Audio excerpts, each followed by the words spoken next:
El ejercicio dice lo siguiente. La cinética de la descomposición del peróxido de hidrógeno H2O2 al reaccionar con el yoduro y menos es de primer orden tanto respecto del peróxido de hidrógeno como del ion yoduro. Discuta razonadamente si las siguientes afirmaciones son verdaderas o falsas.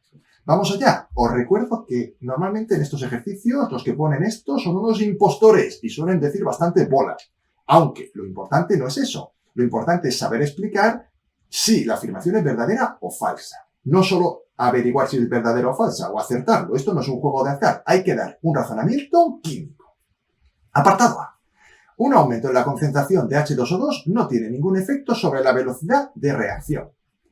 A partir de los datos del enunciado podemos escribir la ecuación de velocidad de la reacción dada. Ahí la tenéis. La velocidad es igual a la constante de velocidad por el producto de la concentración de H2O2 y de ion I-. Nos han dicho que el orden de la reacción respecto a ambos reactivos es 1. Por eso podemos escribir en el exponente de cada uno de estas concentraciones un 1, que como es un 1, pues no se escribe. De manera que diremos que, como puede verse, a mayor concentración de peróxido de hidrógeno, mayor velocidad de reacción, siempre y cuando la temperatura y la concentración de ion yoduro permanezcan constantes. Como no nos dicen nada, podemos suponerlo. Por lo tanto, la afirmación es falsa. Si hay un efecto a mayor concentración de peróxido de hidrógeno, mayor velocidad de reacción. Como he dicho, son unos impostores, así que casi siempre las preguntas que nos ponen tendrán esta respuesta. La afirmación es falsa. Pero bueno, hay que justificarla bien, claro. Apartado B. Al aumentar la temperatura a la que se produce la descomposición del peróxido de hidrógeno, aumenta la velocidad de reacción. Bueno, esto tiene pinta de ser verdadero, ¿eh? Les he puesto el mote de impostores, pero esto tiene pinta de ser verdadero. Según la ley de Arrhenius, la constante de velocidad es igual al factor de frecuencia por E elevado a menos la energía de activación partido RT. Como se puede observar, la constante de velocidad depende de varios factores, como la energía de activación o la temperatura. Se puede observar que si aumenta la temperatura, el valor de la constante de velocidad aumentará, y por ello la velocidad de la reacción, que es proporcional a la constante de velocidad, también aumenta.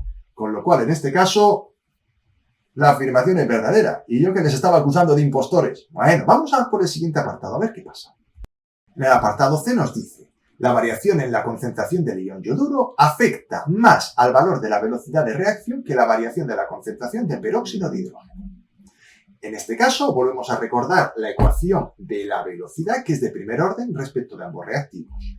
Como puede verse, la velocidad de la reacción depende de igual manera de ambos reactivos. Por ello, la afirmación es claramente falsa. De nuevo, vuelven a su tendencia natural de poner un enunciado que es una bola como una casa. Vamos ya con el último apartado de esta interesante cuestión. Y este apartado es un poco polémico en mi opinión. Aparentemente es muy sencillo y realmente probablemente lo sea, pero me gustaría hacer algún comentario que creo que puede ser de vuestro interés. El apartado D dice lo siguiente: la velocidad de la reacción se duplica al duplicar el volumen del reactor manteniendo constante la temperatura. Para poder resolver esta cuestión correctamente, en el enunciado deberían especificar claramente la reacción química que se produce y, sobre todo, la fase en la que se encuentran los reactivos. ¿Y por qué digo esto? Porque no es lo mismo que los reactivos se encuentren en fase gaseosa que en disolución acuosa, sobre todo a efectos de duplicar el volumen de un reactor, porque no afecta igual. Fijaos, si los reactivos se encuentran en fase gaseosa, lógicamente, al duplicar el volumen del reactor, se produce una clara influencia sobre la concentración de los reactivos. Pero claro, si los reactivos están en fase acuosa, el hecho de duplicar el volumen del reactor, triplicarlo, cuadriplicarlo, etc., no afecta a la concentración.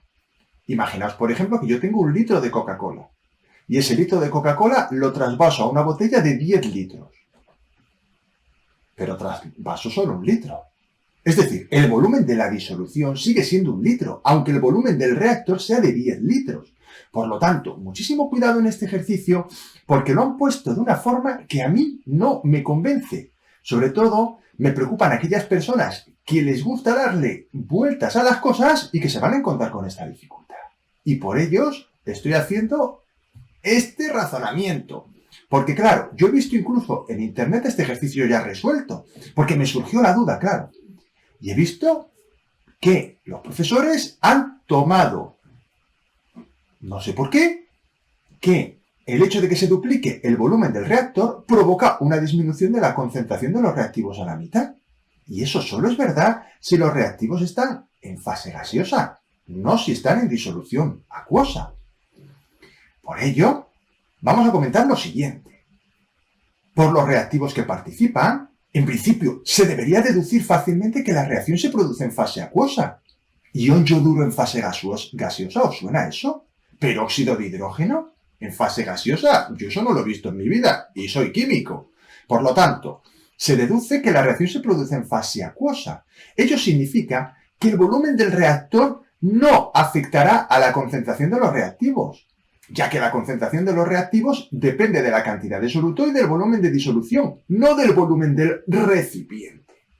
Por lo tanto, la afirmación es falsa, ya que la velocidad de la reacción permanecería constante aunque se duplique el volumen del reactor. Y esa es la contestación que yo honradamente daría. Pero, como he visto que otros profesores dan la contestación que voy a explicar a continuación, también la voy a poner para ver qué os parece. Esta contestación que voy a poner a continuación, aclaro, y espero que me estéis escuchando y no solo viendo el vídeo sin voz, sino aclaro, solo sería válida si los reactivos estuvieran en fase gaseosa.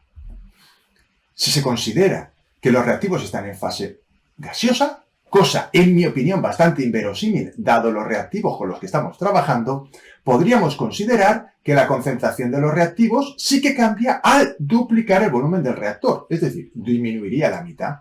Podríamos hacer el siguiente razonamiento matemático que he visto también en algunos sitios, y es el que se hace siempre y cuando los reactivos estén en fase gaseosa, señores. Ahí tenéis la velocidad original, V0, y V1 sería la velocidad de la reacción cuando se hubiera reducido a la mitad la concentración, es decir, cuando se hubiera duplicado el volumen. Dividimos una ecuación entre otra, como a mí me gusta hacer, y podéis ver claramente, si vais operando tal como he hecho yo, que la velocidad después de haber duplicado el volumen se reduce a la cuarta parte. Con lo cual, igualmente, la afirmación es falsa, pero por otro motivo. Así que vosotros decidís.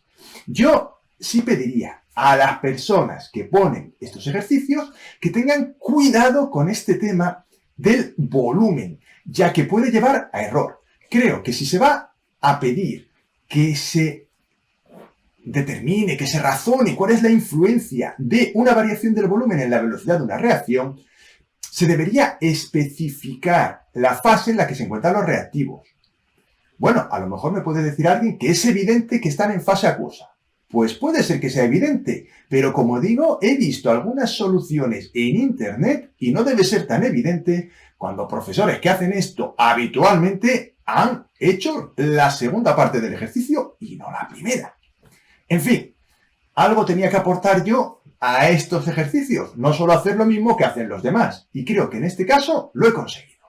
Y hasta aquí ha llegado el ejercicio de hoy. Espero que os haya ayudado a resolver las dudas que pudierais tener. Ya sabéis que si queréis seguir recibiendo más vídeos como este, podéis suscribiros al canal y activar la campanita.